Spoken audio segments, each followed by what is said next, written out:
Yes, Vance's beard matters. Check this one out.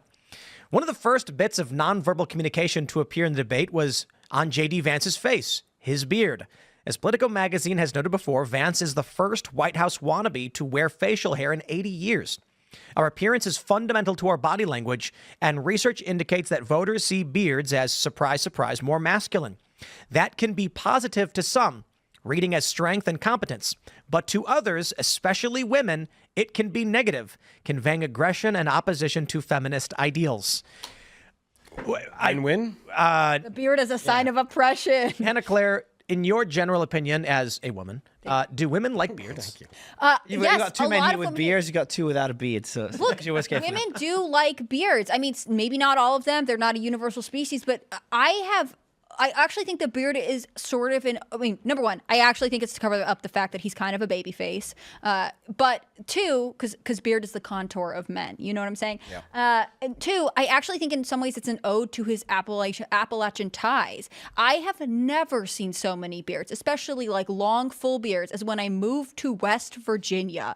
This is the land of bearded men. And so in some ways, he's actually just kind of honoring his heritage in a much more, clean-cut, shaven way. Again, I actually think the reason J.D. Vance has a beard is because he has a baby face and it's the makeup for men. But in this case, I think this idea that somehow a beard is to signal that he is anti-feminism is sort of ludicrous. I think this is very much grasping at straws. Ladies and gentlemen, this is exactly why mainstream media is struggling right now. If you're looking for examples, that's a perfect example. And in the meantime, I looked up two studies, one by the University of Queensland, if they want to stick to facts. 1,000 American women, majority of them prefer beards. They found men with more facial hair more attractive. Another one by whatsyourprice.com survey, because so many people care about this. 2,500 women, over 60% of them found facial hair attractive. So just some numbers here. It's like women like masculine I'm keeping men. my beard. What a concept. I got it. I got to do it. I've been growing mine out for 40 years. 2 years I got this. Took me forever. We showed the picture of Tim Waltz, and look, I know I tweeted this out, and people are looking at it, and I'm going to get a bunch of Democrats mad at me for posting this. This is an actual screen grab that Politico.com posted on their article about this, and all I did was screen grab a photo of the man's face. I didn't say anything. Okay, I wrote soon. Be mad at Politico. But it would only be fair if I show you J.D. Vance. So take a look at this. You can see there's old J.D. with the beard, and I want to tell you why he's wearing the beard. You guys want to see why he's wearing the beard? Yes. Okay, here's a picture of J.D. Vance without the beard. That's and to be fair, he's a little chubbier. Yeah, it looks like he lost weight since then. And it's on, what is it, the subreddit 13 or 30. So talk about, is that a glow up? Is that what they call it? I think it is. I think it's what they call a glow up. He has fuller cheeks. He's a baby face.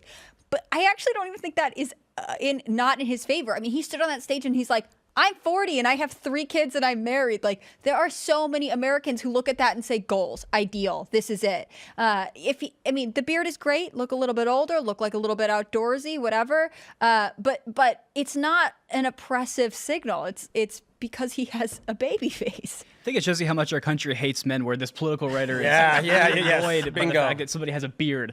And this would have been, I mean, if you look at just pictures of the presidents for most of our history, most of them had beards, and probably about half of them, from what I remember. But yeah, I mean, if right now the Democrats are upholding Doug Emhoff, who, is now, a new story came out today saying that he punched a girlfriend or something to that effect.